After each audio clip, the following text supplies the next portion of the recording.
I knew the moment he opened his mouth that the night was going to explode. My sister's fiancé, Brandon Clark, sat at the end of my parents' dining table like he was auditioning to be the new head of the family.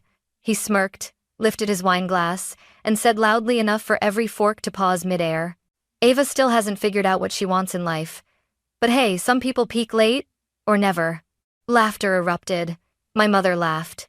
My father chuckled. Even my sister hid a smile behind her perfectly manicured hand. Everyone laughed. Except me. I didn't defend myself. I didn't roll my eyes. I didn't even blink. Instead, I reached into my purse, slowly, deliberately, and placed my phone on the table screen down. Brandon's grin faltered. He thought he knew me. He thought I was the quiet one. He had no idea what I'd brought with me tonight. If there's one thing you need to understand about my family, it's this. We don't do honesty, only performance. My mother, Ava Mitchell, has built her entire personality around maintaining a flawless image. Perfect house, perfect table settings, perfect children, even when the truth was rotting under the floorboards. My father, Charles, doesn't talk much. He just nods at whoever sounds the most confident. And my sister, Emily the golden child, former pageant queen, social media perfect, the daughter every mother brags about. Growing up, if Emily sneezed, Mom called it delicate. If I sneezed, Mom asked if I was doing it for attention. So when Emily got divorced last year, Mom spiraled. Until Brandon appeared, tall, polished, wealthy-looking. He talked about finance like he invented Wall Street. And my parents adored him instantly because he fit the picture. Me? I always ruined the picture. That's why when Mom texted, "Sunday dinner, 7 p.m., be here," I knew I was being summoned, not invited.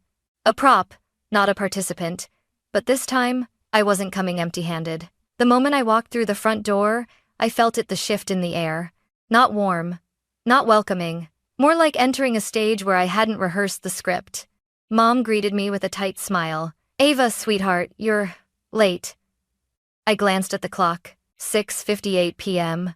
2 minutes early. But with my mother, time isn't measured in minutes. It's measured in obedience. "I'm right on time," I replied. She didn't answer. She just turned and floated toward the dining room like a disappointed queen. The table was set like a wedding rehearsal dinner, white candles, gold-rimmed plates, wine already poured. And there he was, Brandon lounging in his seat, one arm hooked over the back of Emily's chair like he owned her. He looked up at me and grinned.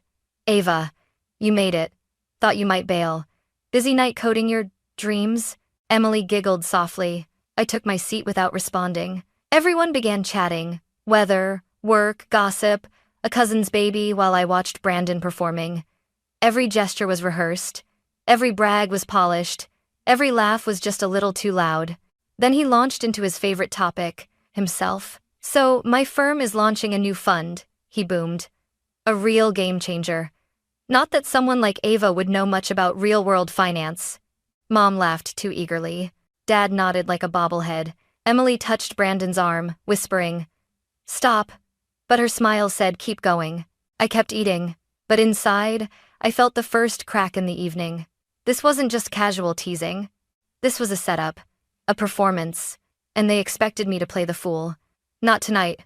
I should have known Brandon wouldn't stop with one insult. Men like him don't throw single stones. They throw entire avalanches. He stabbed a piece of roast beef with his fork and looked right at me. "You know, Ava, I actually met a guy at work just like you." I raised an eyebrow. "Just like me?" "Oh yeah," Brandon continued, leaning back dramatically. "Super smart, super introverted, always talking about his side projects." He made air quotes, just like earlier. Emily giggled. Brandon went on. "He built some little app in his bedroom. Sold. What? 7 copies? He feigned deep thought, said he was an entrepreneur. Mom pressed a hand to her chest, laughing too hard. "Aw, that's adorable."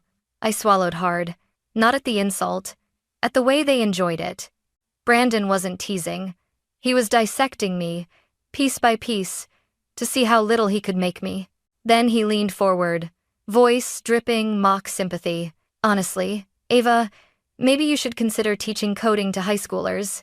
Stable job, easy hours, perfect for people who can't get hired by actual tech companies." The whole table fell silent, then burst into laughter. Emily wiped a fake tear from the corner of her eye. Dad chuckled into his napkin. Mom took a sip of wine, pleased. I stared at Brandon. Not blinking. Not flinching. He waited for me to break. Men like him need that reaction. They feed off it. Mom finally stepped in, but not for me. Ava, sweetheart, she said in her disappointed schoolteacher tone. You have to let people tease you. It's how we bond. I felt something cold twist in my chest. Bond? This was bonding? Dad chimed in. Brandon's just joking. Don't act so sensitive. Emily's smile didn't falter. Come on, Ava, it's funny. There it was. The old script. The same one they'd used my whole life. I wasn't allowed to be hurt. I wasn't allowed to defend myself. I was supposed to play the quiet, harmless background character. My throat tightened. Every childhood memory flooded back. Being blamed for Emily's tantrums. Being scolded for achievements that made others uncomfortable. Being told to stay small, quiet, invisible. Brandon smirked triumphantly. He thought he'd won, but he had no idea. I had come prepared. Dessert arrived, store-bought cheesecake my mom pretended she baked. Wine glasses refilled. Everyone loosened up, which meant one thing. Brandon got bolder. He wiped his mouth dramatically and pointed his fork at me. Ava, be honest, he said. Do you ever look at Emily and feel jealous? Emily choked on her wine. Mom's eyes widened with excitement, the messy kind of excitement she pretended to hate. Dad cleared his throat but didn't stop him. I froze. Brandon smirked. I mean, look at her, he continued. He motioned toward Emily like she was a prize on a game show. Successful, beautiful, engaged, and well, he let the silence hang, dripping with insult. Emily whispered. Brandon, seriously, but her lips were still curled in a smile. I breathed in slowly, steadying myself. Brandon leaned forward, elbows on the table. I'm just saying, he went on, some people in this family made it. Some are still trying to find themselves. Nothing wrong with being a late bloomer. My jaw tightened. Then he added with a laugh so loud it echoed. Or, a never bloomer. That was it. The line, the exact moment the dinner stopped being uncomfortable and became unforgivable. My mom put a hand over his and said, Oh, Brandon, stop! But she was practically glowing with pride. Dad laughed softly. Emily hid behind her napkin. And all of them looked at me with the same expression. Don't react. Don't make a scene. Don't break the illusion. I set my fork down carefully, letting it rest with a soft metallic click. Brandon, I said quietly. He grinned, thinking he'd won. Yes, Ava? I tilted my head. Are you sure you want to keep going? The grin faltered. Only slightly, but I saw it. Mom hissed. Ava, don't start. Start? I wasn't starting anything. Not yet. Brandon scoffed. Relax. It's all in good fun. Unless you're feeling sensitive again? I held his gaze. Calm, steady, unmoving. He thought I was breaking. He thought he had me cornered. But what he didn't know, what none of them knew, was that I'd spent the entire week digging into his life, and the truth I'd uncovered was sitting in my phone like a loaded weapon. Tonight wasn't going to end the way he thought. The air in the room had shifted heavy, electric, waiting. Brandon didn't notice. People like him never sense danger until it's already choking them. He reached for his wine again. So, Ava, he said casually, what exactly do you do all day? Besides, coding your feelings? The table erupted with soft laughter. That was when I smiled.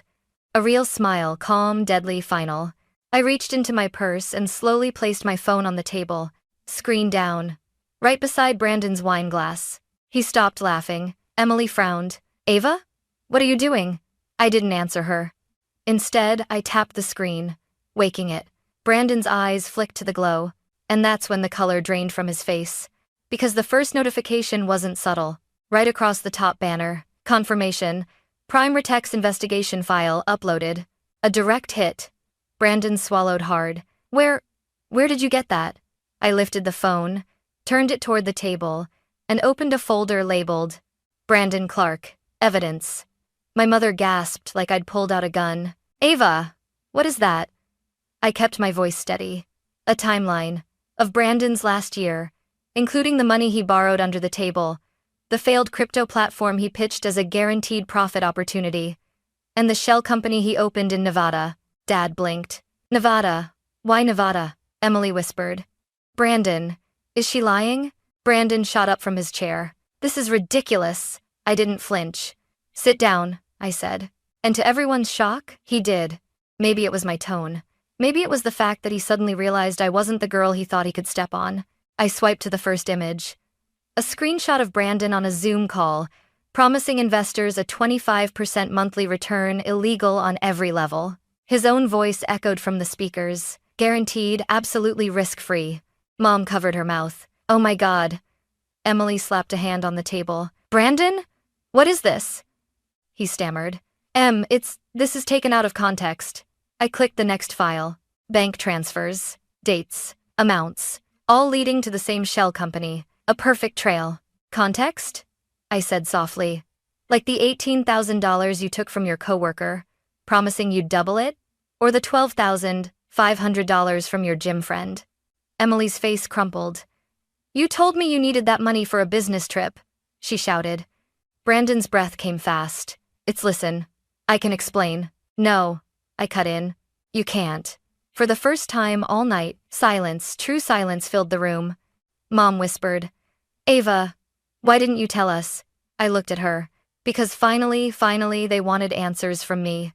Because you wouldn't have listened, I said, just like always. Dad looked away, ashamed. Emily was crying silently. Brandon slammed his fist on the table, breaking the stillness. You had no right digging into my life. I stood up slowly. You had no right stepping into my family, pretending to be someone you're not. He bared his teeth. You think you ruined me? You think you're some kind of hero? I leaned in. No, Brandon. I think you ruined yourself.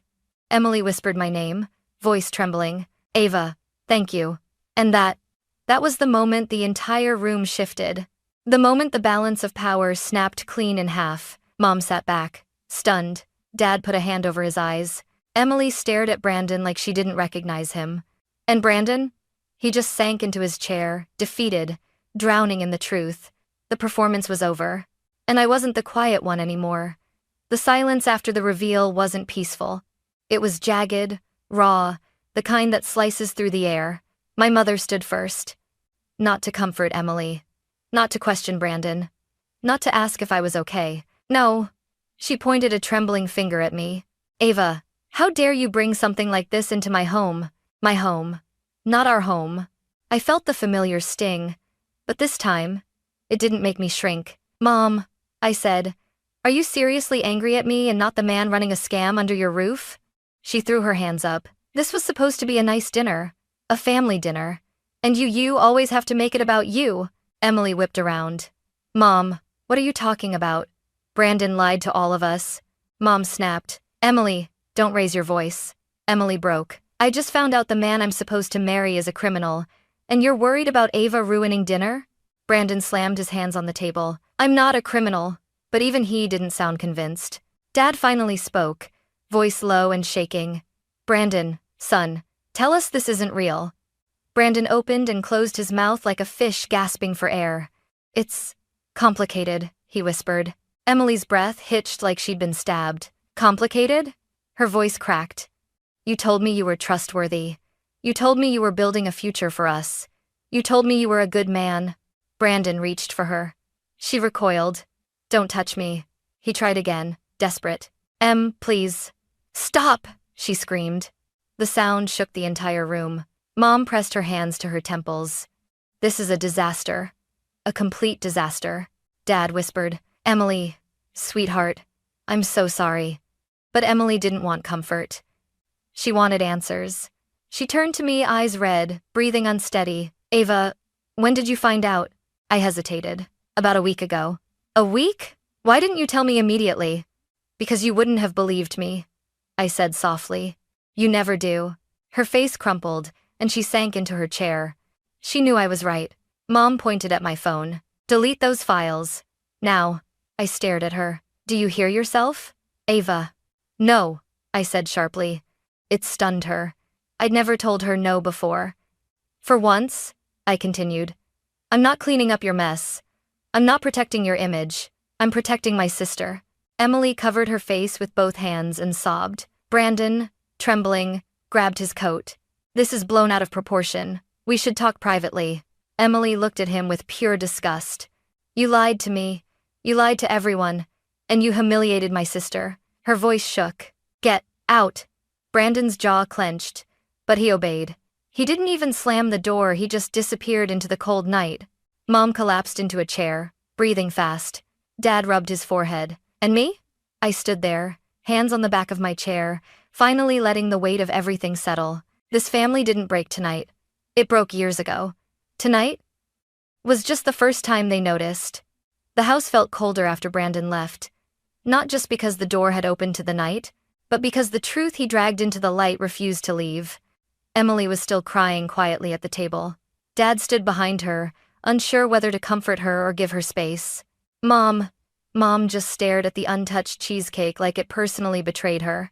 Finally, she spoke, not to Emily, not to Dad, to me. Ava, she said, her voice sharp and exhausted. You need to apologize. I blinked. Apologize? To who? To Emily, she snapped. For ruining her engagement. Emily jerked up. Mom, she didn't ruin anything. Brandon did. But Mom shook her head, eyes wild with denial. No, Emily. This could have been dealt with quietly, respectfully. Ava chose to make it a spectacle. I laughed. Not out of humor, out of disbelief. A spectacle? My voice trembled with a kind of anger I had buried my entire life. You mean, the way Brandon mocked me for an hour while everyone laughed? The way you let him humiliate me because it made you look like the perfect family with the perfect son-in-law? Mom stood up, fists clenched at her sides. You embarrassed us. There it was. The truth beneath every interaction we'd ever had. Not you hurt us. Not you scared us. Not we're worried for Emily. Just you embarrassed us. Emily slammed her palm on the table. Mom, stop! Ava saved me. She saved me. Mom turned on her. Emily, you are overwhelmed. You don't understand the consequences. No, Mom, Emily said, voice trembling but firm. I finally do. Dad stood between them. That's enough. All of you. This is too much. But I wasn't done. Not anymore. I took a breath. Mom, Dad, I love this family, I really do. But you never protected me. You never defended me. You never even tried to see me beyond the role you wanted me to play. Dad looked down. Mom's face hardened. You're being dramatic. I laughed again, sharper this time. Dramatic, sensitive, overreacting. It's the only vocabulary you have for me, isn't it? Emily whispered. Ava, please don't go. I turned to her. I'm not leaving you. I never will. But I am leaving this. Mom's voice cracked. Leaving what? The illusion, I said. The version of this family where no one is allowed to be human unless it photographs well. Dad murmured. Ava, let's sit down and talk. No, I said. My voice was steady now, calmer than I felt, calmer than I'd ever sounded. I spent my whole life being small so everyone else could feel big. I'm done.